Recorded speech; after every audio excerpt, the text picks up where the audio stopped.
Welcome back to Fintech Insider Focus in association with Visa. In this show, we take a burning question from the financial services space across the globe and really put it under the microscope with explainers, expert panels, and in-depth interviews, all to bring the global community into focus. Today, I am joined again by my Fintech Insider Focus co-host, Lauren Ware, who is the Senior Director for Digital and Fintech Partnerships, Visa Asia Pacific. How's it going, Lauren? I'm very well, thank you, David. Thanks for having me along.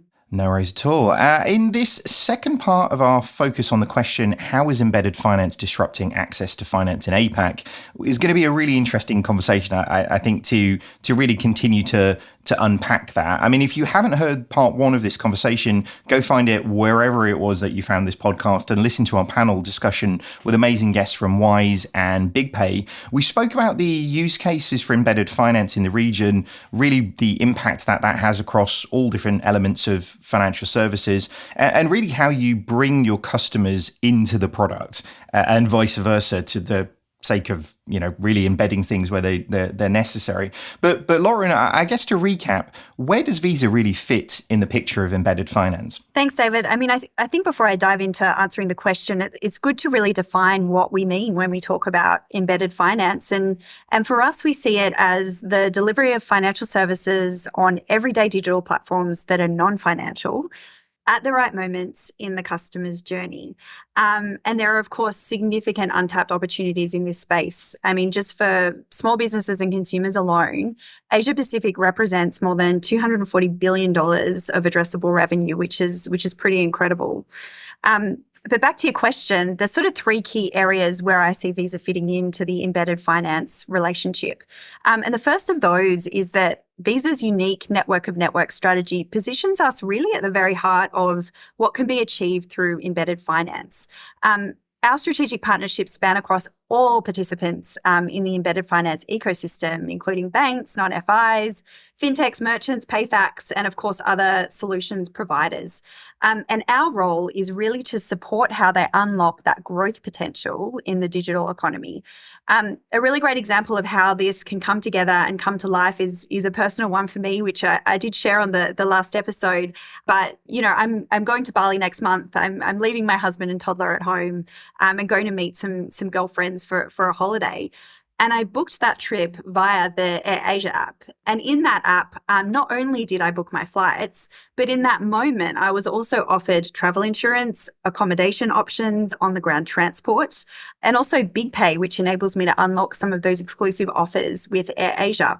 So in that single consumer experience, I was able to book, pay, and also gain access to loyalty benefits. That's an amazing integrated experience in that sense, isn't it? And actually all of the things that are provided there, to your definition on that, are value-added services, aren't they? They're the things that make your experience of doing that, safer or more secure or a little bit simpler.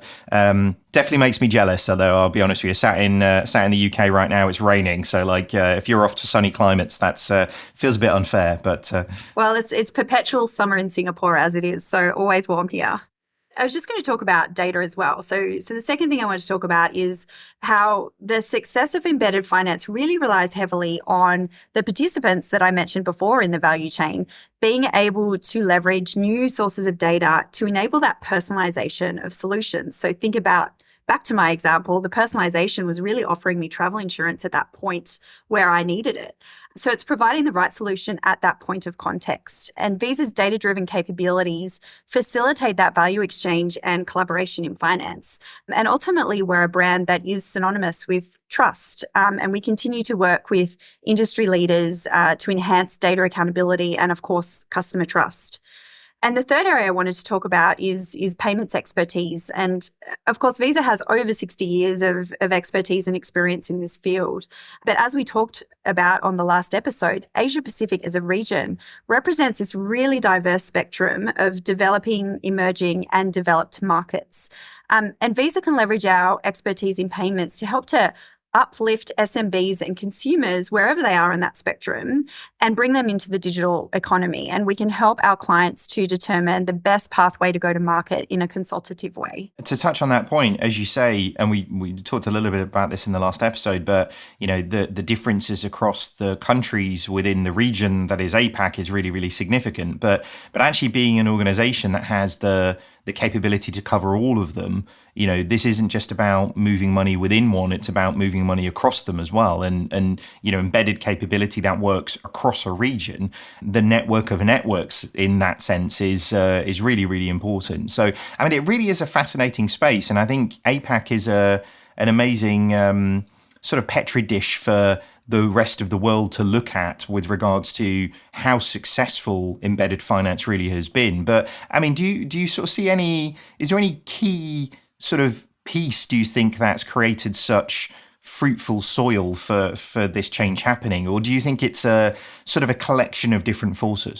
I really think it is a collection of different forces, but to kind of draw out a few examples, when we're talking about that spectrum of countries within the Asia Pacific region, there's a lot we're seeing from an embedded finance standpoint about financial inclusion. So that's one area. But the other is, I moved to Singapore from Australia 12 months ago, and what I've observed is this really is sort of land of the super apps. And I think about how these super apps are winning the hearts, minds, and wallets of consumers. And it's really that frictionless payments through everyday apps that you're using on a regular basis. Well, it's fantastic. And what we're going to be doing in this second episode is we're going to be sitting down with a really great guest from the embedded finance space to really put some of these topics of our previous discussion under the microscope with their opinion as well. You'll hear that after a quick short message from our friends at Visa. Don't go anywhere. Visa's FinTech Fast Track program is streamlining the onboarding process for fintechs, enabling them to gain access to Visa's powerful capabilities and network. Visa and their enablement partners help fintechs launch and scale cards, virtual credentials, and disbursement programs.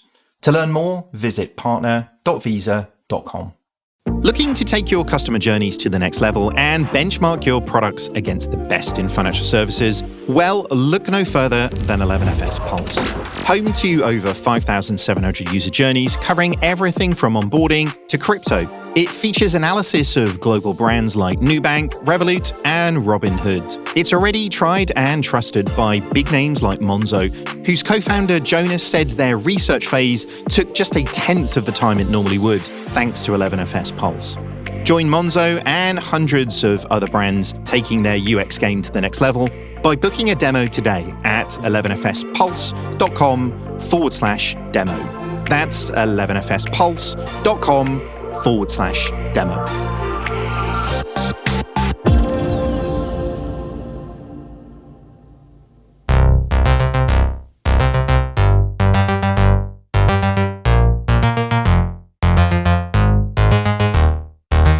Welcome back to Fintech Insider Focus. I'm David Barton-Grimley, Director of Fintech Strategy at 11FS, and it's great to be joined by an amazing guest to dive further into the question, how is embedded finance disrupting access to finance in APAC?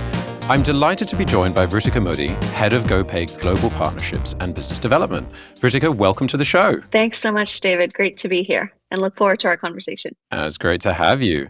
For our international audience, can you tell us the elevator pitch on what GoPay is and where it sits within the GoJek and GoTo group and your role within it? Yeah, absolutely. And hopefully if some of your users are in Indonesia, Singapore, or Vietnam, they've used at least one of our services. But just let me take a step back. So GoTo, which is the kind of parent and holding company, is Indonesia's largest technology ecosystem. And it encompasses a number of different services, which we're happy to talk about today. So one is on-demand services or ride-hailing. So that is GoJek itself. And we have it in Singapore, Indonesia, and Vietnam. The second is Tokopedia, which is the leading e-commerce platform in Indonesia. And the last silo, which is where I sit, is GoTo Financial, which is the payment services and fintech arm of the ecosystem. So as I mentioned, our home market is Indonesia, and especially for financial services and fintech, that is where we are intent on continuously penetrating and really hitting every type of consumer group. So I sit within GoTo Financial, which has a lot of different products. One is which is what you brought up, GoPay. So GoPay is the leading e-wallet in Indonesia. And e-wallet for us is, again, stored value, but also multiple different sources of funds. We also have a suite of different merchant services, and namely is Midtrans, which is a payment gateway. We've recently launched consumer lending and merchant lending and are accelerating that. And really the goal for GoTo Financial is to journey with the consumer from end to end. So we are super interested in making sure we can launch investments, insurance, anything that would really make the consumer's life more convenient, more affordable, and give them access to financial inclusion. So I personally lead a team that looks at global partnerships under GTF. And that basically means that we support any and all global partners, anyone who's not domiciled in Indonesia. And that's a very long list, but we have a couple of focuses. One is, we're very intent on supporting global partners, the likes of Google, Netflix, who are interested in entering or have entered Indonesia, want to attract the Indonesian consumer, and want to make sure that they are enabling payment services, either that being GoPay as a payment acceptance mode or Midtrans, our payment gateway itself. The second is, a slate of strategic partners, the likes of Visa, who really are supporting us add more products and services to the Indonesian consumer, right? So again, that's either on the convenience leg or the affordability leg. And then last is, as you know, APAC is flourishing with a whole layer of new fintechs and financial companies that are coming out. How can we partner with them? At the end of the day, payments really is a partnership business. So how can we do that to just add value to our users? All right. Thanks for that foundation. Let's unpack in a little bit more detail. I'd love to talk a little bit about the journey that GoTo Group has taken to get to GoPay. I mean, you guys have built this incredible, we can call it maybe a super app platform with ambitions to expand all across APAC. As you said, it's a very, very exciting space, particularly in payments. How did the business go from ride hailing into financial services into payments? What did that look like? Yeah, absolutely. And maybe for your international audiences, it would be helpful to just quickly talk about the origin story of GoJek, right? Because if you haven't been to this part of the world or visited Indonesia, you don't really understand what a pain point we were trying to solve. There was a quip, around the fact that folks in Jakarta or Jakartans used to spend, 10 years of their life in traffic. And so GoJek actually was created. It's very similar to Uber as a platform where we would give access to our consumers on an app to hail what we call it an OJek, which is a motorcycle driver. And that was kind of our primary offering and I would say the starting point. Coming to kind of embedded finance and those types of solutions, GoPay was actually just it was at that point, not even an e-wallet. It was an e-money provider that was a digital wallet or a form of stored, value of cash that was added on, and primarily to encourage users to use our GoJek services and make it more convenient. In a place like Indonesia, ATMs, especially as you get to second and third tier cities, are very far apart. It's difficult to continuously kind of withdraw cash to pay for these services. And so GoPay's kind of origin story was as a payment method specifically for transport. And we really created a beautiful ecosystem there itself because you could use the driver in your GoJek to help you top up money for your wallet. And again, that whole cycle was just how do we make life more convenient and flexible for our users? To your question, soon after that, we grew. We kind of grew in, adding Tokopedia after the merger as an e-commerce company. And finally, after that, deciding that GoPay was maybe one service we wanted to give out, but we really, as I mentioned earlier, wanted to, be with the customer across their entire financial services journey. So one of the things that we did as we kind of expanded from GoPay to GoTo Financial is we took a look at our user base and we realized that we have a lot of captive users. And it's not only the consumers, it was the drivers and it was the merchants. We also have a food delivery product. And the initial, thought process was how can we really upsell financial services to this captive audience? The second thing I think was just kind of organically what happens in a lot of these emerging markets is that your consumer is often someone who hasn't accessed a lot of financial products. And so they start with payments as a hook, but then they naturally want what a lot of their affluent peers are having, which is lending, savings, insurance, and all of the likes. And so, a lot of our product roadmap and our business roadmap has really been driven by what the consumer wants. That's super interesting. And as someone who has been stuck in Jakarta traffic, I completely relate to just how important it is to change the way people travel and move. And then it's totally clear then how that scales into financial services and the broader economy. You mentioned a few very interesting use cases for embedded finance, like savings and lending, for example, being on your roadmap. I'm curious to expand a little bit about how critical embedded finance beyond payments is almost to your business model, and in some senses, and what would a typical customer look like? Maybe also on the business side, because you're thinking about retail customers taking out loans and savings accounts. What does a business customer or B2B environment look like in an embedded finance context for you? Yeah, absolutely. And I think you've hit the nail on the head because embedded finance again is fascinating, but at the end of the day, it's a process. So it's kind of a methodology of how we can serve the customer's needs. But what we've done is really drive our products based on the customer cohort and what their pain points are. And so to a couple of your questions, I think number one, like, who is our consumer? You're absolutely right. There is a consumer that we have attracted through the rest of our ecosystem. So there is a GoJek and Tokopedia consumer who we are able to embed services for from a financial services point of view. And I'll just rattle off a few examples, right? An example of what we're doing there is we've partnered with a digital bank called Bank Jago, and we are enabling GoJek ride-hailing users and Tokopedia e-commerce users to actually directly open a bank account. So that means without going into a physical branch, you get to use these two platforms, open a bank account. And you also get to kind of leverage other parts of the company's infrastructure around KYC, so you're not necessarily kind of wasting or spending more time. So, one customer cohort, to answer your question, is really the consumers that we get through these ecosystems. Now, what was interesting is that we recently recognized that those are slightly affluent customers. They are ones that have kind of purchasing power to do convenience products, such as ride hailing and e-commerce. And what we had left out, or what we were not necessarily servicing, is kind of mass consumers. And what we have done for them, and I'm happy to deep dive into it because it's very recent, is we've actually launched a standalone GoPay app for kind of a different mass segment. So that's kind of on the consumer side. On the B2B side, I think we're just starting off in our embedded finance journey.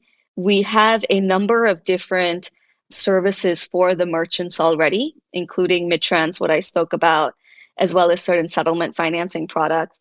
And we're in that journey of kind of making it embedded in the products and services that they use on a daily basis. It's almost like you're launching a full-service financial services institution embedded at the point of a customer's need. Absolutely. And you mentioned a huge portion of, I guess, the Indonesian population, which is either less banked or unbanked. Yeah. So I guess you're staring at the opportunity for growth. I thought it was very interesting what you said, how a lot of these, mass market services actually trend to the slightly more affluent side, with people who can actually afford to, dine out or take a taxi or, get takeaways. But actually, in some senses, the bigger picture lies with an even larger percentage of the population who lack access to financial services.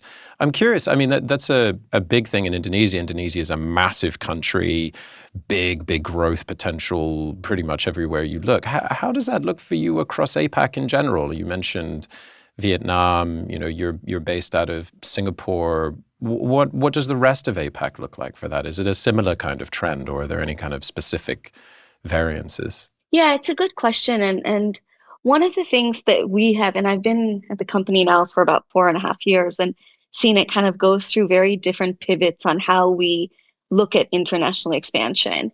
And one of the very intentional decisions that we took is that for financial services for the short term, we were going to focus on Indonesia.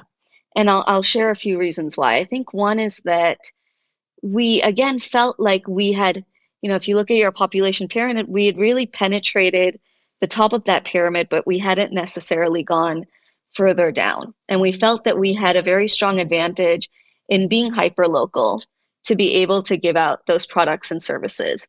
And you were mentioning absolutely correctly, financial inclusion is a big goal for us. There's almost 97 million folks in Indonesia that are still unbanked or underbanked who don't have access to these services. I mean, at some point when we did a survey a few years ago, GoPay was, I think the users of GoPay, almost 1/4 of them had, interacted with financial inclusion for the first time through our products. And so there's this huge number of people who are using it through us for the first time.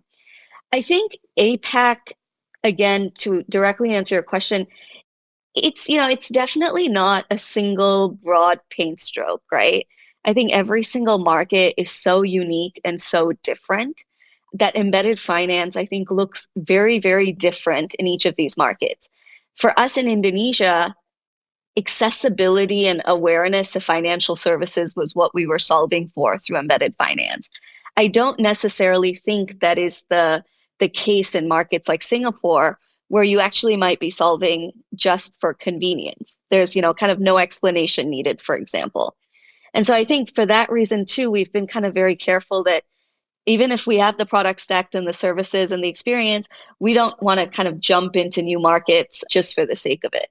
Yeah, and I think it makes a lot of sense. I'm just looking at some stats here. You mentioned a huge population being unbanked. I think something like 66% of Indonesia's population is unbanked, which basically means that they don't have a bank account. They don't have a current account. It is APAC's largest and most valuable untapped e-money market. So, for you guys with your presence, I think it makes a hell of a lot of sense. And I suppose another part of that is the regulatory question. And another thing about the diversity across APAC is, you've got lots of different regulators. They will have lots of different approaches towards the kind of things that you'll be allowed to do and allowed not to do. What's the Indonesian angle on that? How permissive are you seeing the regulator to letting you do, embedded finance, partnering with other banks and launching different types of financial products? Yeah, absolutely. I think the Indonesian regulator, to be honest, is a very fair one. And one of the things that has worked for us is I think their principles and our principles are quite aligned, right? So again, one, not to harp on it, but financial inclusion and getting users access to reliable and safe financial products seems to be a goal that the Indonesian government has, as well as us. So there is a lot of kind of supportive regulation. The second, again, is, a movement away from cash and a movement to digital payments. Again, the Indonesian, government has been very supportive. Not a very recent, but a very important initiative that they've taken is basically something called QRIS or QRIS, which is the ability to kind of create a standardized QR code, which all merchants will have. It's kind of priced in a favorable way to merchants, and then users are incentivized to use that. So I think from a support point of view, you have a regulator that is definitely very open. I think the second thing the regulator has done, which is truly part of their role, is create guardrails.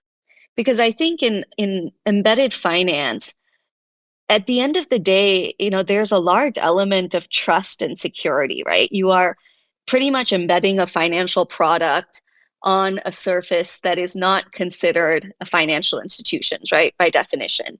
So we tend to have an advantage in that way because the trust for GoPay is so high.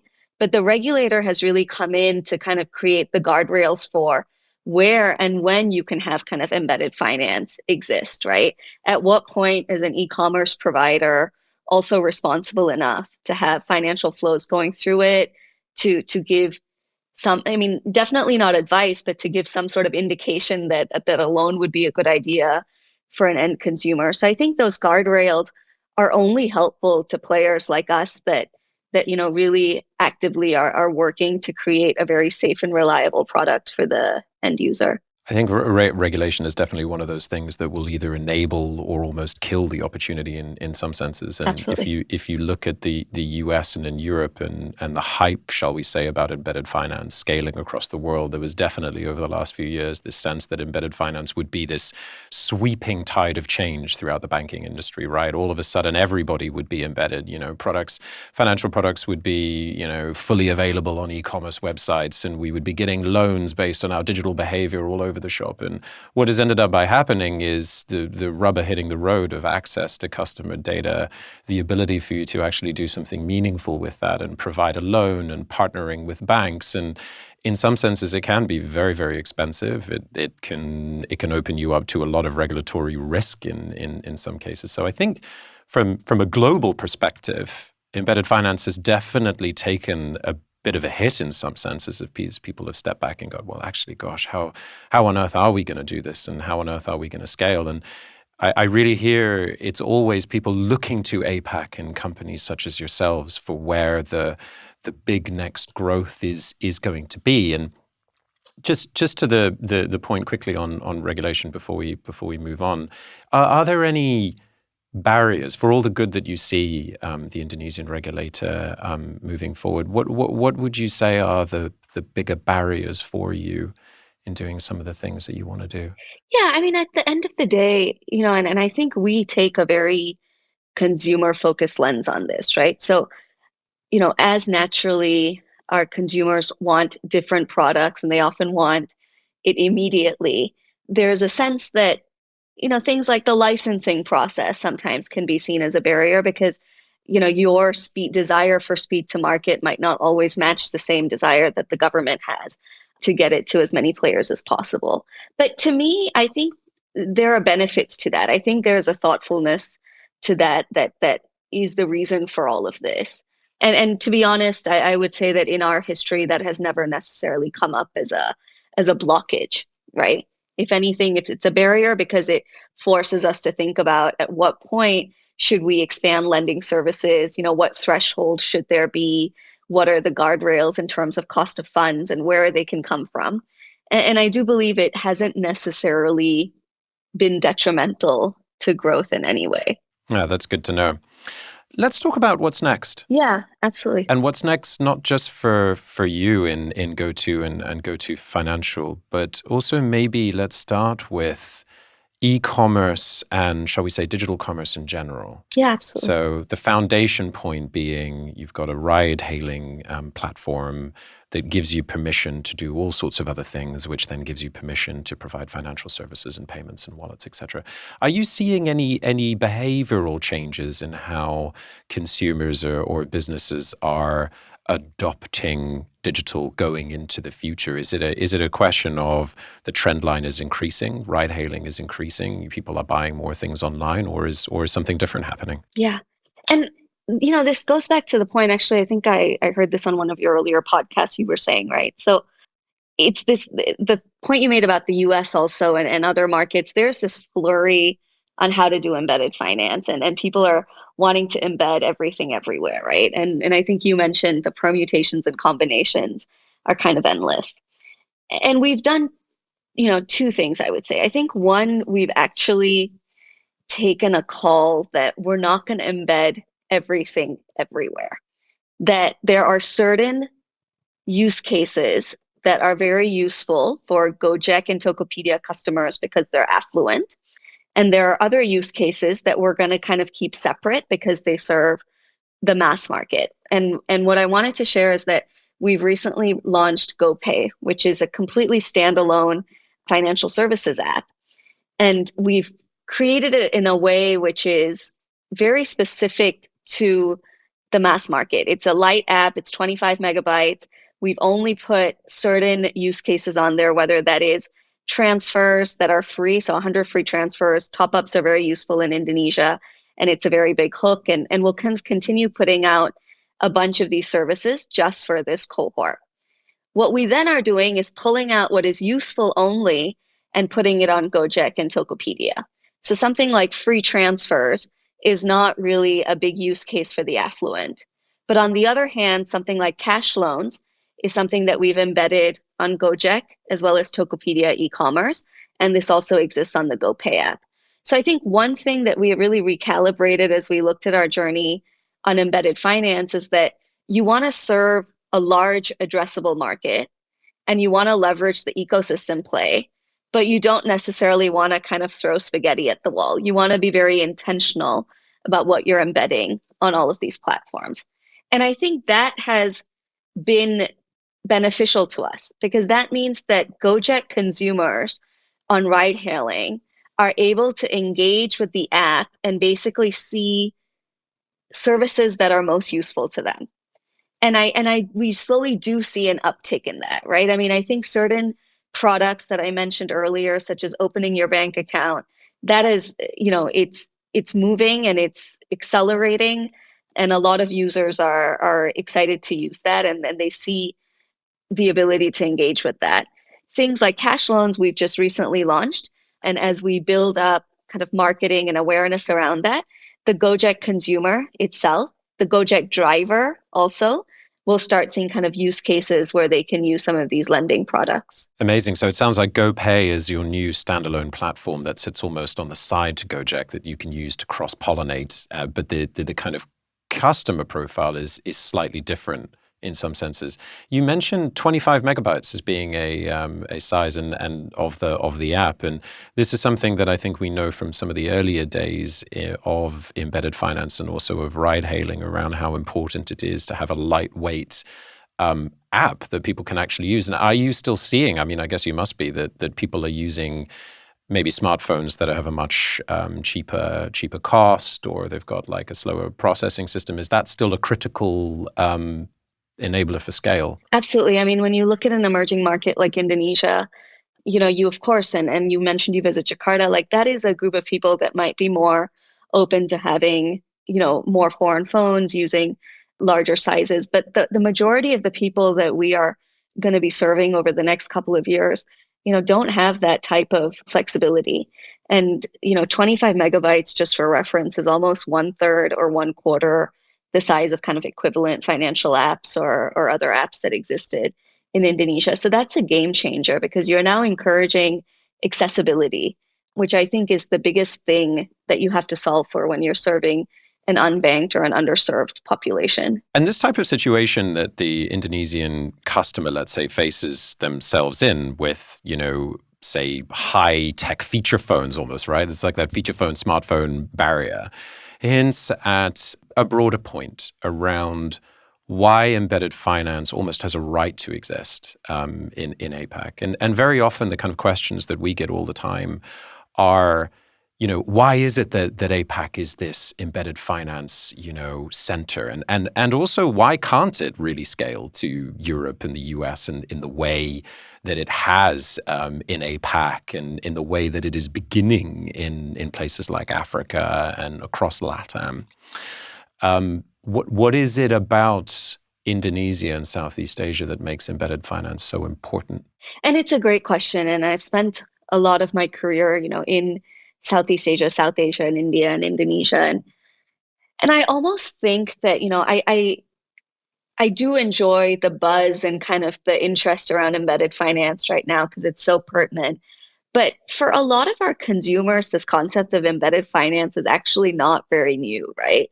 I mean, when you go back to how they used to engage with payments and paying, I mean, embedded finance at its core is really similar to, a user going to, in India, we call it a kirana store, which is a mom and pop shop. In Indonesia, we call it a warung. And you would go to your grocer or your merchant and you basically would say, look, I don't have money to pay for that fish today. Can you draw me up a line of credit really quickly? And that's them kind of putting your name down on a piece of paper, putting a number next to it, probably going to have dinner with the merchant because he's your uncle's friend at some point. But this concept that you can avail of financial services or financial products at your point of need, right? So right now that's checkout on Tokopedia, but back then it was at the cashier at the merchant store. And you could avail of lending, you could avail of, the ability to start savings. So it's not that foreign, ironically, to a lot of the users we serve. And as a lot of these communities in emerging markets leapfrog, they're able to really make the connection that that's what GoJek is allowing me to do through GoPay, or that's what I can actually do on Tokopedia. So there's almost a narrative that works for them. I think second, and this is to your point on kind of versus Europe and the US, I mean, I do believe that life in a lot of ways is a little bereft of convenience if you looked at the way that a lot of these Indonesian users have to go about their daily tasks, right? So something as kind of simple as bill payments or transfers. I mean, they have to do that 10 to 12 times in a month, but they're having to originally do it, when someone comes to their door, so they have to be there physically. Or for something like transfers, which is a P2P transfer, you have to go a certain miles to a kiosk. And I think that whole journey is so much more painful sometimes in some of these emerging markets that there's such a hunger and appetite for when something convenient comes up. And I think that is the point around why a lot of these users have had significant uptake on embedded finance. And the truth is, I think that companies like us can, leverage the fact that there's already behavior and there's a really significant pain point. But then how do you turn that intent into action, right? I mean, there was a survey we did some time ago, which basically said that, the interest in purchasing, financial products digitally, it's about 60 to 80%. But eventually those who do purchase it goes down to almost like 15 to 30%. So our job is then, through tech, through UX, UI to kind of close that gap as much as we can.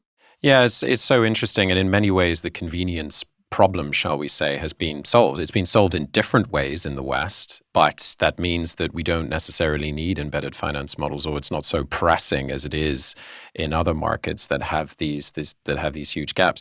This is also something we hear. I mean, we've done a lot of podcasts recently about the fintech scene in sub-Saharan Africa, and the thing we hear time and time again is, I suppose what I've heard other people refer to is the agent model. It's the same thing that you were talking about. It's the warung, it's the corner shop, it's the what have you, who I trust. It's a trusted member of my community that I go to for all sorts of services. And I just find it absolutely fascinating that as this leapfrogging is happening, as you're saying, that model, that structure of MSMEs and SMEs, the way that the informal economy has been is continuing. Right? It's not necessarily changing. It's not like all of a sudden the way that people engage with agents or the way that people buy products is changing. It's not at all. It is digitizing, and the culture is moving ahead as well, which I find so fascinating.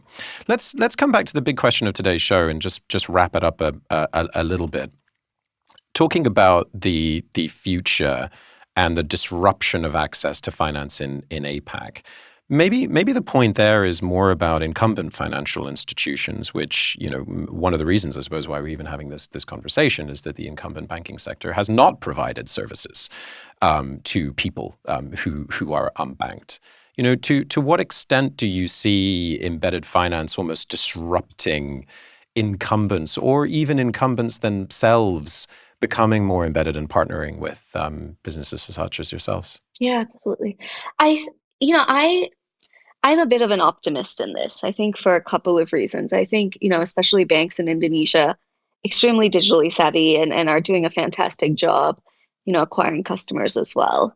And I don't think that it's going to be kind of a win-lose situation. I think the market is so big enough, the TAM is just, you can have the banks serve a particular cohort and you can have digital players serve another cohort.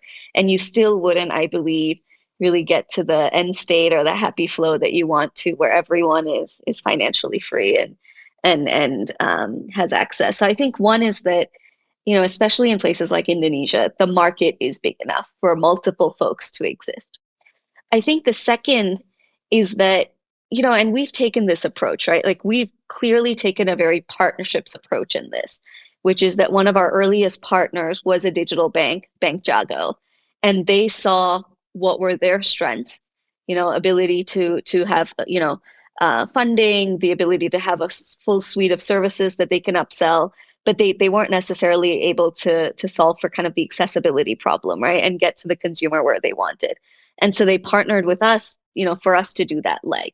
So I do see a lot of these kind of partnerships coming out where at the end of the day, the bank is also winning because you're partnering with us almost as a distributor, and then your cost to serve as a bank has gone down.